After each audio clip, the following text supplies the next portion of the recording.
Indian Olympic association की अध्यक्ष PT Usha से आज प्रधानमंत्री ने भी कहा, नेता प्रतिपक्ष राहुल गांधी ने भी कहा, और अभी मैं जिस ट्वीट का जिक्र कर रही हूं जॉर्डन बरोज है जो ये कह रहे हैं कि इमीडिएटली ये नियमों में यूनाइटेड वर्ल्ड रेसलिंग के बदलाव होना चाहिए। पहली बात ये कि 1 किलो का वेट अलाउंस मिलना चाहिए दूसरे दिन। दूसरी बात ये कि वो जो मात्र 15 मिनट का समय है जिसमें आप अपने वजन को कितनी भी बार तौल सकते हैं, बता सकते हैं, ये 2 घंटे का समय होना चाहिए। तो यहां पर अथॉरिटीज की जिम्मेदारी अब बनती है डॉक्टर संजय सिन्हा। निश्चित रूप से अथॉरिटीज की भी जिम्मेवारी है और जो पूरा सिस्टम है। डॉक्टर संजय, एक सेकंड, आपकी आवाज मुझे नहीं सुनाई दे रही है। आवाज जरा डॉक्टर संजय की बढ़ा दीजिए।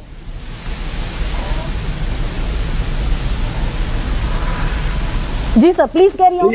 हाँ, म्यूट होंगे। ये जा रही है मेरी? अब अभी आप ऑडिबल हैं सर। सबसे पहले तो मैं विनेश फोगट को प्रणाम करता हूं, नमस्कार करता हूं, क्योंकि एक ओलंपिक मेडल जीतने के लिए जो मेहनत करनी होती है उसकी आप कल्पना नहीं कर सकते हैं। लगभग 10 वर्षों की साधना होती है, मतलब आपको करीब 10,000 घंटे अभ्यास करना होता है, उसके बाद आप वहां तक पहुंचते हैं। तो ये एक सीमा है, उस सीमा पे जाके अगर हम कहीं 100 ग्राम में चूकते हैं तो इसमें जिम्मेवारी तो बनती है, इस पे हम इनकार नहीं कर सकते। लेकिन जिम्मेवारी बनती किसकी है? और यहां बैठकर जो हम ये बात कर रहे हैं उसके पहले मैं आपको कुछ स्ट्रक्चर्स बताना चाहता हूं जी। विनेश फोगट को जो भी बेस्ट पॉसिबल सपोर्ट था, मैं पहले था स्पोर्ट्स अथॉरिटी ऑफ इंडिया में, मैं अभी बिहार सरकार में स्पोर्ट्स डायरेक्टर था, वहां से मैं रिटायर हुआ हूं। तो जो बनती है उसमें क्या होता है कि एथलीट अपने लिए कहता है कि हमें ये कोच चाहिए, हमें ये फिजियो चाहिए, कंडीशनिंग स्ट्रेंथनिंग के लिए ये चाहिए, न्यूट्रिशन के लिए ये चाहिए। तो उसमें कुछ ऐसे जो हमारे मेडल प्रोस्पेक्ट होते हैं जिनसे हम पोडियम फिनिश की आशा करते हैं, उनके लिए सरकार फेडरेशन के माध्यम से वो आईओए के पास जाता है, आईओए सरकार को देती है और सरकार उनको अप्रूव करती है। तो इसमें जैसे नीरज थे, सिंधु थी और विनेश फोगट थी, ये हम लोगों के गोल्ड के प्रोस्पेक्ट थे कि हम इनसे आशा रख रहे थे कि हमें पोडियम फिनिश देंगे। तो इनके लिए वो सारी सुविधाएं थी, इनके लिए 10-15 स्टाफ का एक सपोर्ट पूरा सिस्टम था जो काम कर रहा था। वर्ल्ड के बेस्ट कोचेस थे और सभी थे।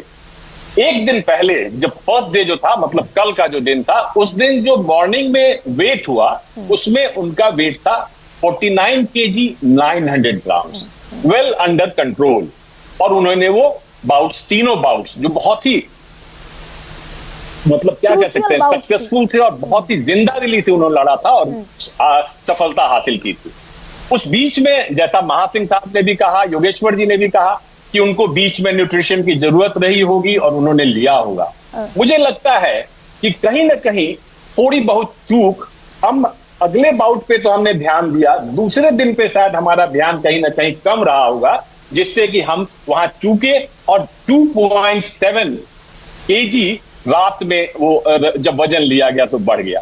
ये आप कल्पना कीजिए कि जब एक रात पहले आपको 2.7 ज्यादा है, 52 kg 700 ग्राम आप हैं, तो आपने किस, ऐसा मैं किसी को नहीं कहता हूं, सबों ने मेहनत की होगी, विनेश ने मेहनत की होगी और सबों ने भरपूर कोशिश किया होगा। नहीं कोशिश किया तो 2 किलो 600 ग्राम घटा कैसे? वो वहां घट के वहां पे आया और उसके बाद उन्होंने, लेकिन वो 100 ग्राम रह गया। हेयर कटिंग की हम बात कर रहे हैं। लास्ट मोमेंट में मैं आपको एक टेक्निकल बात बताता हूं। शुरू में 2 किलो वजन कम करना ज्यादा आसान होता है, 2 किलो 300 ग्राम, 2 किलो 400 ग्राम, और उस समय जब आप मेहनत लगातार करते हैं तो पसीना निकलता है, उसी से आपका वजन कम होता है। लास्ट में आप डिहाइड्रेट कर जाते हैं, पसीना निकलना भी बंद हो जाता है। तो वहीं पे कहीं ना कहीं हुआ होगा ऐसा कि 100 ग्राम रह गया होगा और जिसके चलते आज